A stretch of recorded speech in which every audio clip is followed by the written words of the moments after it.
Durante a sessão do plenário do Senado, o senador Rogério Marinho enfatizou a importância de a Casa Legislativa cumprir o seu papel e afirmar a independência do Poder Legislativo. O senador agradeceu pelas iniciativas de legislar sobre temas que são importantes para a sociedade brasileira, mas estão sendo tratados no Supremo Tribunal Federal em afronta ao Poder Legislativo. Marinho disse: "Quero dizer a Vossa Excelência que não são temas que significam, da parte do Parlamento brasileiro, o enfrentamento institucional. Pelo contrário, é uma reafirmação da prerrogativa do papel de cada poder na nossa democracia. O que nós queremos, o que nós desejamos, o que o Brasil espera desse parlamento é que nós cumpramos nosso dever, de acordo com a Constituição brasileira." O senador rebateu narrativas explicando que o povo espera ser representado pelas pessoas que elegeu para isso. O que o Brasil espera de nós é que nós façamos o que nós estamos aqui mandatados para fazer, representando o povo brasileiro, debruçarmos-nos sobre os assuntos importantes e relevantes que acometem a nossa sociedade.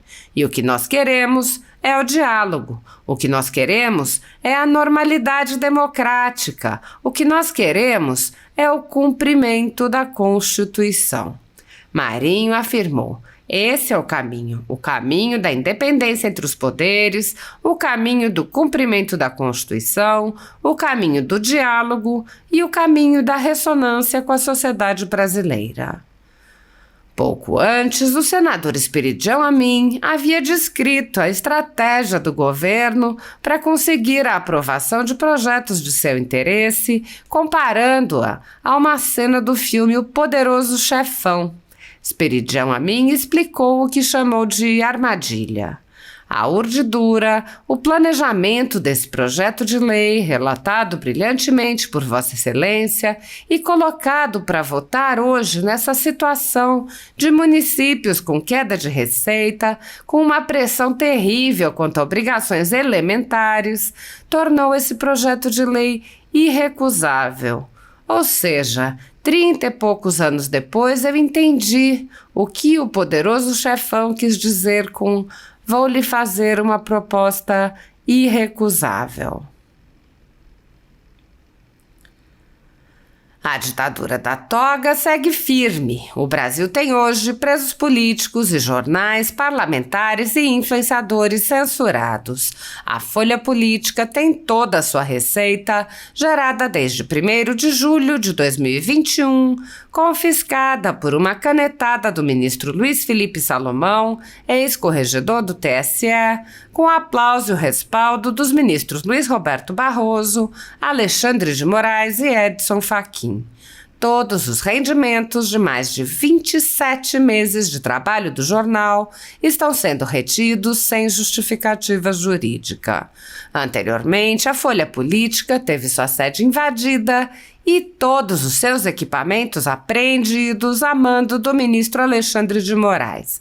Mesmo assim, a equipe continuou trabalhando como sempre, de domingo a domingo, dia ou noite, para trazer informação sobre os 3 poderes e romper a espiral do silêncio imposta pela velha imprensa, levando informação de qualidade para todos os cidadãos e defendendo os valores, as pessoas e os fatos excluídos pelo mainstream, como o conservadorismo e as propostas de cidadãos e políticos de direita.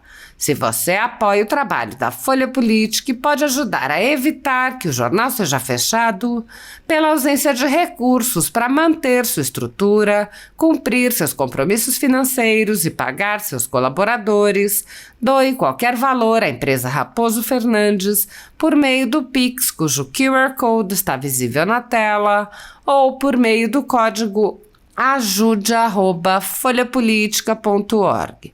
Caso não utilize Pix, há a opção de transferência bancária para a conta da empresa Raposo Fernandes, disponível na descrição deste vídeo e no comentário fixado no topo. A Folha Política atua quebrando barreiras do monopólio da informação há 10 anos e, com sua ajuda, poderá se manter firme e continuar a exercer o seu trabalho. pix@folhapolitica.org. Assista!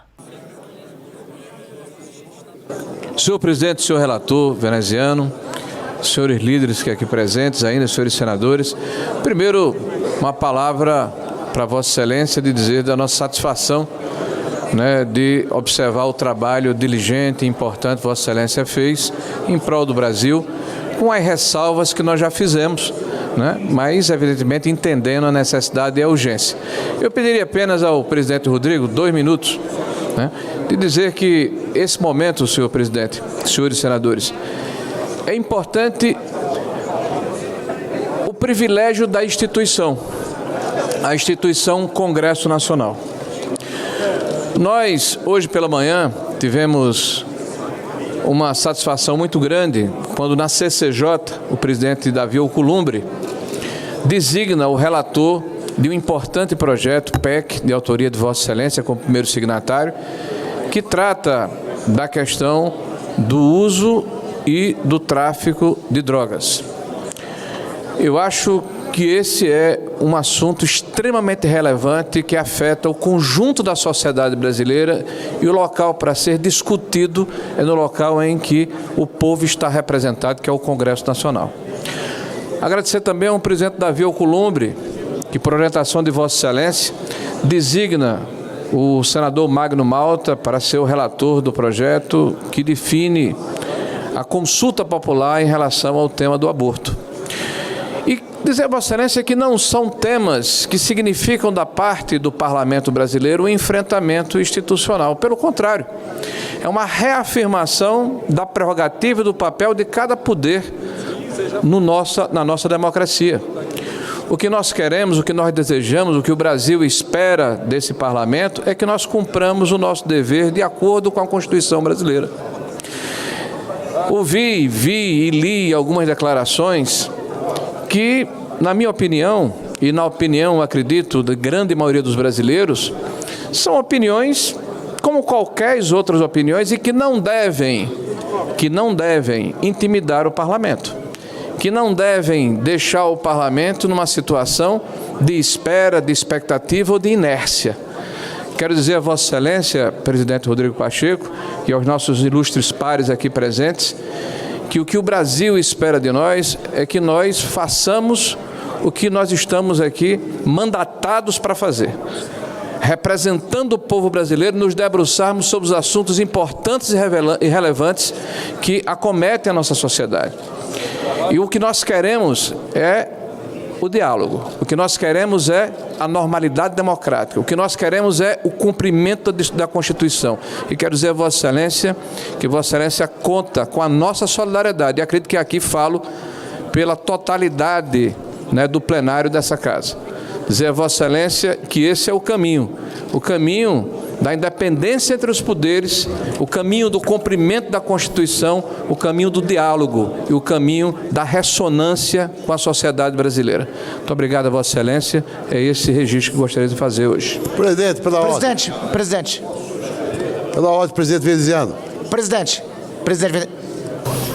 Senador Jaime, pode ser, senador Randolfo, logo em seguida, Vossa Excelência, senador Jaime, pela ordem. Presidente, primeiro eu quero dizer para a senadora Elisiana, com a amizade que nos une, que o senador veneziano está sendo acusado desde hoje de manhã de procurar se desassemelhar do Espiridião a mim, porque a sua juba está aumentando. É verdade. Não fui eu que falei isso, muito menos reclamei.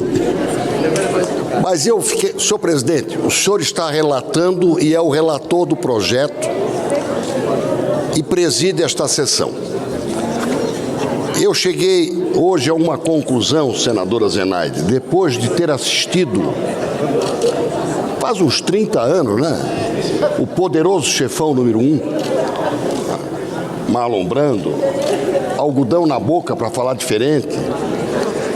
Tem uma frase no Poderoso Chefão que eu dizia para o senador Nelson Trade, eu nunca consegui entender completamente a frase.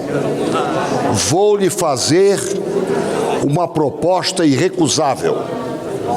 Como é que pode haver uma proposta irrecusável?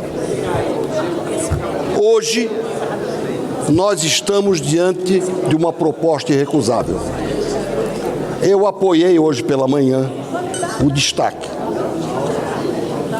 Mas com essa pressão dos 70 prefeitos que já visitaram hoje, com a minha experiência de 2 vezes prefeito, da minha esposa que foi 2 vezes prefeito, nós ficamos numa situação temporalmente insustentável.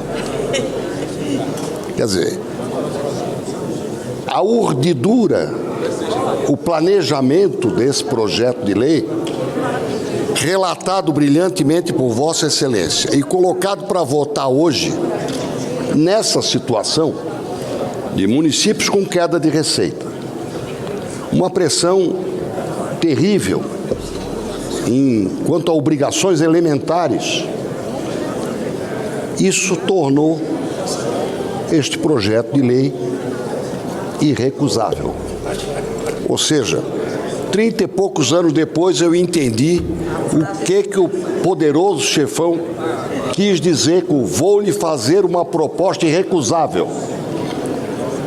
E não vai correr sangue, porque no poderoso chefão custou a cabeça de um cavalo de milhares de dólares.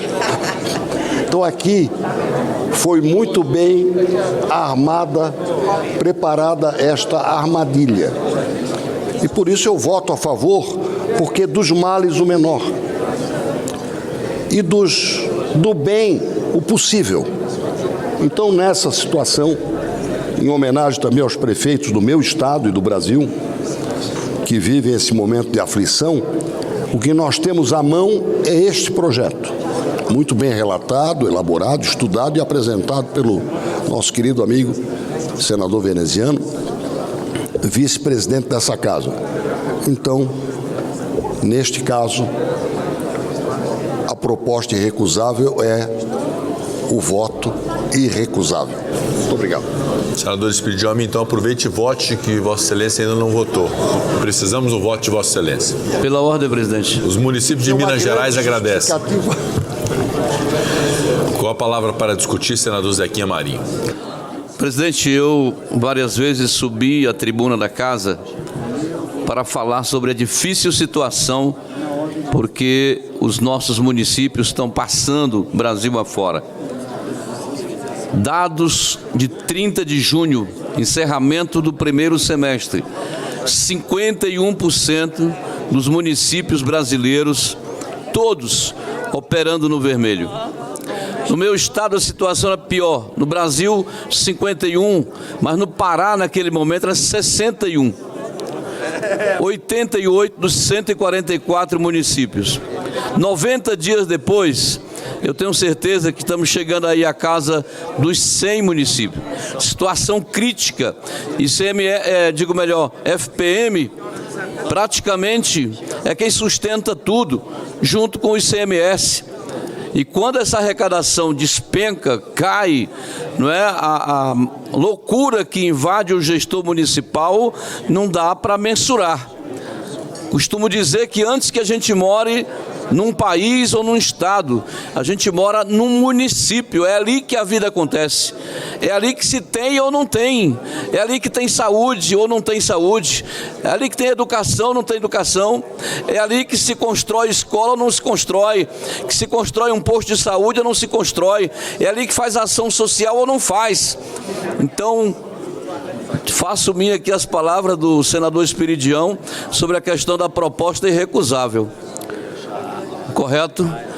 A homenagem que poderíamos trazer aos nossos municípios paraenses em primeiro lugar e depois brasileiros é exatamente esse voto, para que tenham pelo menos em parte amenizar essa situação de imensa dificuldade. Vamos continuar defendendo a questão municipalista, porque entendemos que ela resolve a questão do problema brasileiro, lá na base. O governo do estado está longe, governo federal mais longe ainda, mas a prefeitura, grande ou pequena, ela está ali para servir e é ali que a população tenta buscar o amparo para as suas demandas, para as suas lutas. Era isso, senhor presidente, cumprimentar agora e saudar o brilhante relatório do senador veneziano Vital do Rego. Vossa Excelência, como sempre, muito competente. Parabéns e parabéns pela aprovação também. Muito obrigado. Obrigado, senador Zequinha. Para discutir, senadora Zenaide Maia. Claramente foi causada pela forma, eu diria, descuidada com que o governo tem tratado as finanças públicas do nosso país. A questão fiscal está se deteriorando por um motivo muito simples, senhor presidente. Primeiro, houve uma mudança que as pessoas talvez não tenham percebido na remuneração das ações que são de propriedade do governo por parte das principais empresas do governo, como, por exemplo, a Petrobras. 65% remunerava os acionistas, já baixou para 40%. Isso significou, nobre senador veneziano, que fez um brilhante trabalho, isso significou uma supressão de 30 bilhões de reais só no primeiro semestre. 30 bilhões de reais a menos na caixa do governo, que impacta diretamente no fundo de participação dos municípios e no fundo de participação dos estados, através de IPI e de imposto de renda pessoa jurídica. Em seguida, o governo ainda não tomou providência no sentido de coibir a violenta queda do comércio nacional. Basta andar pelas ruas do país. Mas eu vou dar um exemplo para que os senhores reflitam a respeito. O principal estado da federação, que é São Paulo, teve uma queda de quase 10% da sua arrecadação nos 6 primeiros meses do ano. 10%, nobres senadores. Não obstante, houve um crescimento de quase 3% do seu produto interno bruto, porque cresceu o setor de serviços e o agro. O comércio não está vendendo. E se não vende, não encomenda a indústria, que deve ter, inclusive, um crescimento negativo esse ano. Ou seja, nós estamos aqui colocando uma espécie de band-aid no problema dos municípios. Esse problema vai se repetir, porque aumentou, por exemplo, o valor do pagamento percentual do piso dos professores, quase 14,5%, se eu não estou enganado, esse ano. Aumentou o preço dos medicamentos, de todos os insumos. E o que o governo está oferecendo no relatório que foi feito pelo nobre senador veneziano, é que 3 meses do ano possam ser igualados a 3 meses do ano passado, com uma recomposição em torno de 2,5 bilhões de reais. 3 meses apenas, senador veneziano.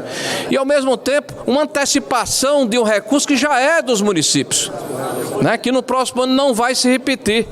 Quando o senador Ciro fala da questão de saúde e educação, o governo está dando com a mão e tirando com duas, porque descumpre a Constituição no seu artigo 198, que define que a apuração da receita corrente líquida acontece ao final do período e não em função da interpretação ou da apresentação da lei orçamentária. Há uma supressão, se estima, de quase 20 bilhões de reais a menos em saúde e educação. E quem instituiu a regra esse ano, quando se tirou o teto e se criou o arcabouço, foi o governo que aqui está. Está descumprindo as próprias regras por um novo artifício.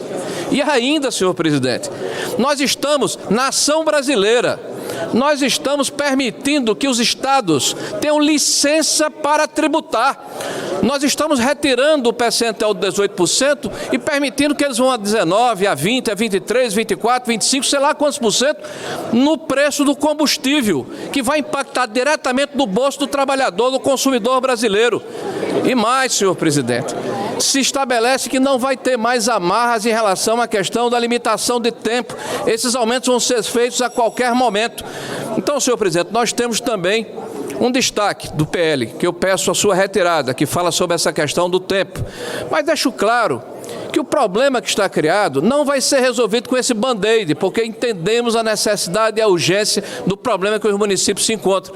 O governo tem que deixar de fazer fumaça e começar a trabalhar efetivamente para restabelecer a sanidade das contas públicas. Não é possível o governo sempre aumentar os gastos e não se preocupar com as despesas. Essa equação não dá certo, já assistimos isso em 2015. As mesmas práticas que resultaram na maior recessão que já tivemos desde 1948. Respeitando muito aqui o senador veneziano, elogiando o seu trabalho, em o seu esforço, entendendo a necessidade das prefeituras, nós retiramos o nosso destaque e pedimos a Vossa Excelência que faça a votação hoje. Obrigado, senador Rogério Marinho, pela retirada do destaque do PL. Agradeço Vossa Excelência. Senadora professora Dorinha.